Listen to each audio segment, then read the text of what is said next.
Study Grip, Gateway to Digital Knowledge. जी बच्चों, हम पढ़ रहे हैं बेसिक्स ऑफ ऑर्गेनिक केमिस्ट्री को।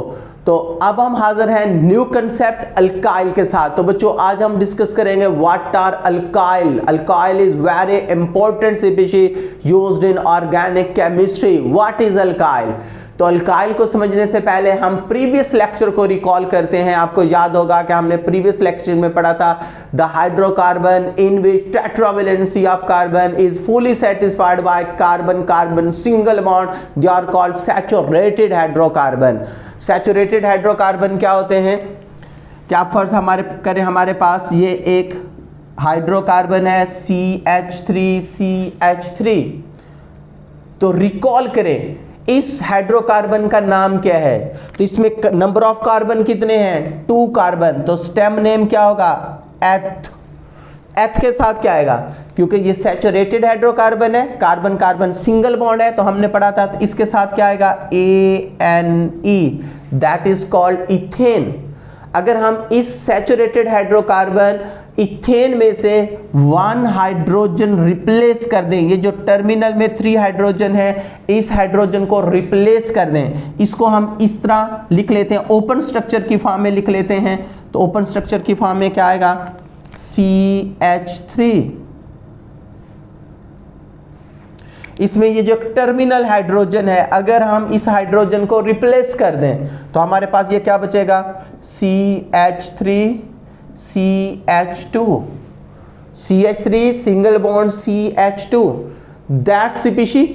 अब देखें, अब इसमें क्या है? एक वैलेंसी इसकी फ्री हो गई, तो that is called monovalent species. The such type of species is called alkyl। इसलिए हम alkyl को डिफाइन करते हैं the monovalent species formed by replacing 1 hydrogen of alkane is called alkyl। Journal हम इसको R से रिप्रेजेंट करेंगे कि अगर हम अल्केन में से एक हाइड्रोजन रिप्लेस कर दें तो उसके रिजल्ट में जो मोनोवैलेंट स्पीशीज फॉर्म होगी दैट इज कॉल्ड अल्काइल। तो इस तरह बच्चों organic chemistry very much interesting, ये बहुत इंटरेस्टिंग है और मैं उम्मीद करता हूं कि इसे पढ़ के आपको बहुत ही मजा आ रहा होगा। अब हम इसकी फर्दर एग्जांपल्स को लेते हैं। तो अब हम इसकी सिंपलेस्ट फॉर्म, जैसे हमने पढ़ा था CH4 मीथेन, रिकॉल करें, इसका नेम क्या होगा? कार्बन 1 है तो स्टेम नेम क्या होगा? मैथ। और इसके साथ क्या आएगा? ANE methane.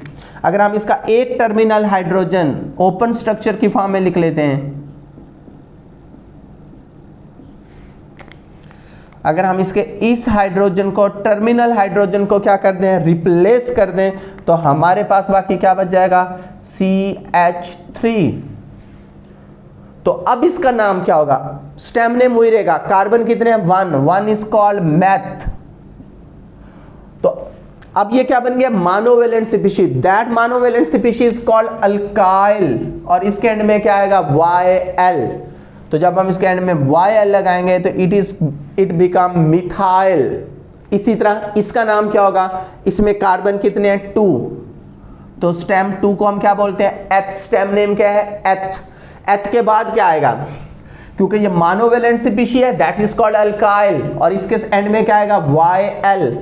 तो इट इज कॉल्ड इथाइल। इसी तरह हम इसकी नेक्स्ट एग्जांपल लेते हैं। इसी तरह हमने पढ़ा था अगर 3 कार्बन होंगे, टेट्रावेलेंसी सेटिस्फाइड करें, 3 hydrogen,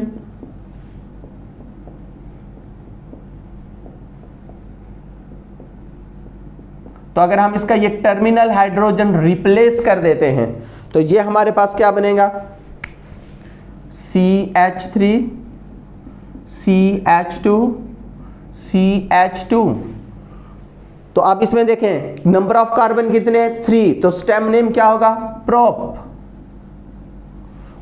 that is it is monovalent species that is called alkyl.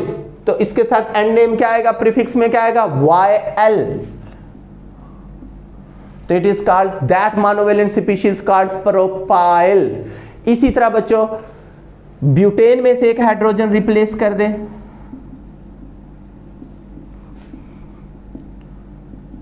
then we obtain butyl। Pentane से क्या हासिल होगा? पेंटाइल। हेक्सेन से क्या हासिल होगा? Hexyl. And heptyl, octyl, nonyl, decyl. उम्मीद है आपको बहुत ही इंटरेस्टिंग भी लगा होगा और इसको आपने इजीली अंडरस्टैंड भी कर लिया होगा। जो नेक्स्ट लेक्चर है वो बहुत ही इंपॉर्टेंट है, उसे आपने बहुत ही गौर से देखना है, जिसमें हम ये पढ़ेंगे कि अगर हम टर्मिनल हाइड्रोजन रिप्लेस ना करें, इसकी बजाय अगर हम जहां से हाइड्रोजन रिप्लेस करें या यहां से हाइड्रोजन रिप्लेस करें, तो तब हमारे पास जो सीपीसी फॉर्म होगी उसका नाम क्या होगा। तब तक के लिए इजाजत दीजिए, अल्लाह हाफिज। Thanks for watching. For more updates, download Study Grip app from Google Play Store.